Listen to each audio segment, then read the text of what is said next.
Pour savoir ce qu'il y a à comprendre, Mario Dumont. La rencontre Maréchal Dumont. Qu'est-ce que ça va changer dans nos vies? Je t'entends, je te comprends, je me fais l'avocat du diable. Personne n'a dit, pensez-vous que ça dénigre pas un peu le métier? Comment on change ça? Arrête de dire que tu vas le faire, puis fais-le.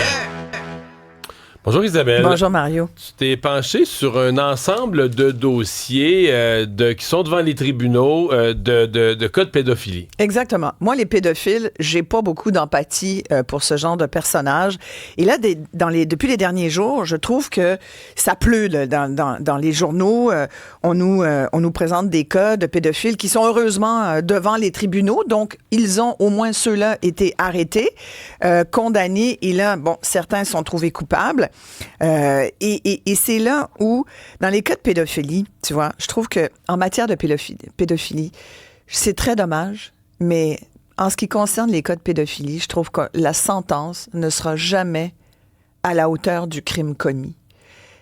Quand tu lis les témoignages de certains jeunes qui étaient enfants à l'époque et qui témoignent dans ces causes-là. Parce que tu gâches les deux. Tu gâches l'enfance, puis probablement que tu gâches la vie adulte. Ce sont des témoignages de jeunes qui arrachent le cœur. Alors moi, comme mère, je lis ça, puis je me dis, oh mon Dieu.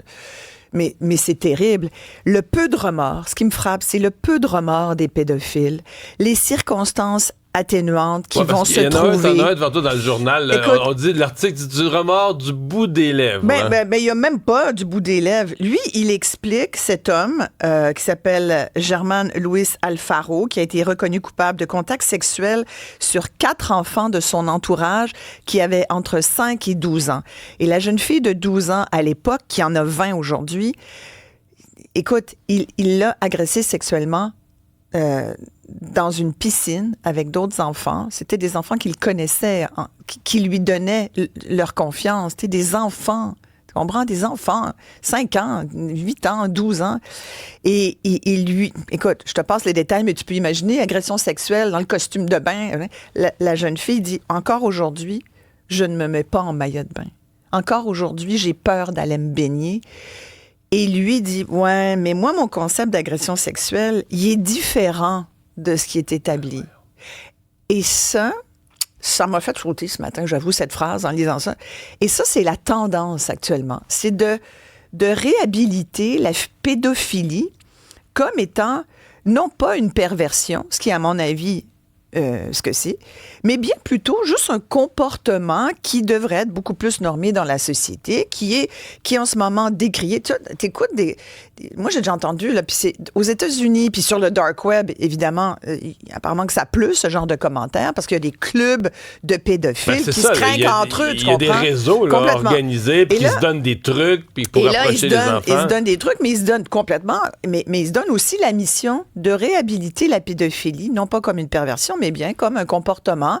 Et là, c'est comme, tu comprends pas ce qu'on vit. C'est juste, peut-être que toi, c'est pas ta façon de vivre, mais nous, c'est la nôtre. Et là, il te rappelle qu'à une certaine époque, il n'était pas rare de voir des enfants de 12 ans mariés. Oui, au Moyen-Âge aussi, on pendait les gens par les pieds, puis on les écartelait. Après un procès de 20 minutes. Exactement. Puis on les écartelait, puis tu pouvais vendre ton voisin fermier pour y prendre sa terre en disant une niaiserie, puis il était pendu haut et court devant tout le monde qui applaudissait. Heureusement, nous avons évolué. Tu comprends?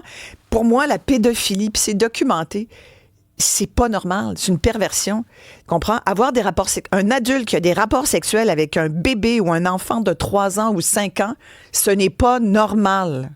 Moi, je suis bien ouverte comme personne, mais là, toute façon, pas à ça. De toute façon, si tes pulsions ou ta satisfaction à toi gâche pour 3 minutes, gâche des années de vie de quelqu'un d'autre, c'est un crime. Mais le problème... Le code criminel a sanctionné ça parce que c'est un crime. Mais le problème, c'est que les pédophiles ne sont pas des agresseurs sexuels comme les autres, à mon avis. Tu sais, quand tu dis pour 3 minutes, c'est que ce sont des agressions qui sont perpétuées sur des longues périodes de temps. Voilà. C'est rare qu'un pédophile n'ait qu'un geste une fois malheureux. En général, ça commence par des photos. Il y en a un autre qui vient d'être arrêté. Lui, quand je te disais que la sentence ne sera jamais à la hauteur du crime, un autre monsieur, là, il n'a jamais eu de vie sexuelle, il n'a jamais eu de conjointe, 63 ans, il vient d'avoir 1 an de prison. Il avait 37 000 fichiers de pornographie juvénile. Mais la pornographie juvénile, je dois rephraser, on doit plutôt dire c'est de l'agression sexuelle sur des enfants mineurs. C'est ça qu'il faut dire. Parce que la notion, c'est Julie Méville-Dechaine cette semaine, avec toute l'histoire de Pornhub, qui me disait, quand on dit pornographie juvénile, c'est comme si on était d'accord que, tu sais, la pornographie, c'est accepté, mais juvénile, on met ça dans les enfants, pourquoi pas? C'est un type de pornographie. Non. Quand ce sont des mineurs, ce sont des agressions sexuelles, ce sont des crimes. Et lui, cette notion que la photo existe déjà, le film existe déjà, donc quelqu'un l'a produit avec des enfants victimes. Et lui, il y a même 148 vidéos de porno, et très, très rare dans ce dossier-là, il y a 18 victimes qui ont été identifiées, et il y a des mères qui sont allées témoigner. Écoute, elles disent, nos enfants, pour les agressions sexuelles qu'elles ont vécues, vont devoir être en thérapie toute la vie. Là. Lui, il vient d'avoir 1 an. Je comprends, il a 63 ans, mais tu sais, c'est rien, Mario, 1 an, alors que ces enfants-là vont payer toute leur vie, elles. Moi, je trouve ça épouvantable et je repose la question. Puis en plus, ces gens-là ne cheminent à peu près pas. Là, on va me dire, oui, mais ils récidivent pas. Il y a un risque de récidive qui est environ. Écoute, j'ai lu. Énormément. C'est pas 90 %. On dit, mais t'es encore là. Ça dépend des études et tout. On dit que c'est autour de 15 %. Mais sur les images, par exemple, le taux de récidive est beaucoup plus élevé que sur l'agression passage à l'acte comme tel. C'est un dossier extrêmement compliqué, mais moi, je trouve que les sentences sont pas assez élevées. Isabelle, merci. On t'écoute à 9h.